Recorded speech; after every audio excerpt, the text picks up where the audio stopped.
这是天国王朝中的马蜂王卸下银色面具的那张脸，我们可以看到鲍德温4世的脸上长满了结节和斑块，同时呈现麻风病人很典型的失恋。年仅24岁就英年早逝，不只是天妒英才啊，还有那基督的地上天国也随着他的离世逐渐分崩离析。这不禁让人疑惑，在历史上马蜂王真的没有一点的治疗希望吗？大家好，我是白薇美景。先说结论啊，有治愈的可能，但在外敌入侵和王国内斗的心理压力下，很难说会完全康复。更何况还是疑似他的父亲从小字面意义上的相濡以沫，把这个麻风杆菌啊密切传给了小鲍德温。当然啊，光明中世纪在 CK3随便找个乡医，随手掏出个利福瓶就把麻风杆菌给秒了，有什么问题呢？是吧？然而在现实里面啊，小鲍德温9岁跑去打架的时候发现，哎，这逼小子怎么一点痛觉都没有啊？拎起鲍德温的小手一看，哦，到处都是红斑样皮损。最重要的是，麻风杆菌已经进展至神经干，导致右臂整个麻木状态。这个麻木呢，不是说麻木和皮损就一定是现代意义上的麻风。实际上，中世纪的麻风比现代意义上的麻风更广泛，一般指的是长得非常瘆人的皮肤病，比如橡皮病啊，对，就是类似于这个象腿啊这种由丝虫堵塞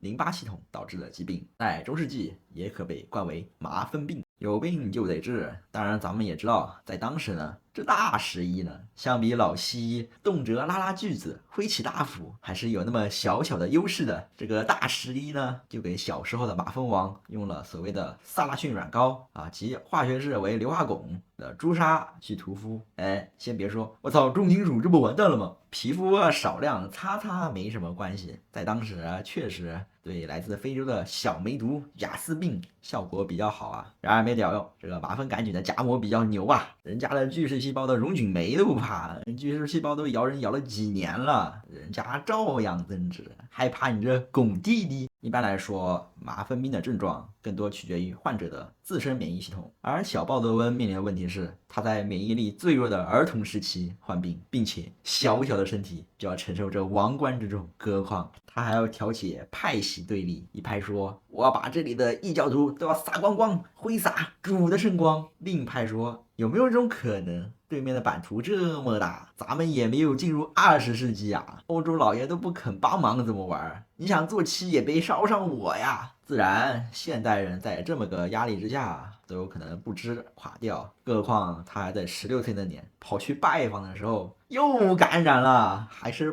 败血病啊！这么一个恶性循环，高压之下持续糟蹋免疫系统，就算是现代医学也是非常棘手的情况，以至于鲍德温的麻风进展是如此之快，以至于22岁麻风杆菌就侵犯至眼球，令其失明。当然，鲍德温也是尝试自救过的耶路撒冷的提尔地区，这里的海风与恰到好处的湿度让鲍德温感觉非常舒服，这也算是一种环境疗法呀。于是他跟姐夫这个盖伊啊说：“我能用耶路撒冷这块圣地跟你换吗？”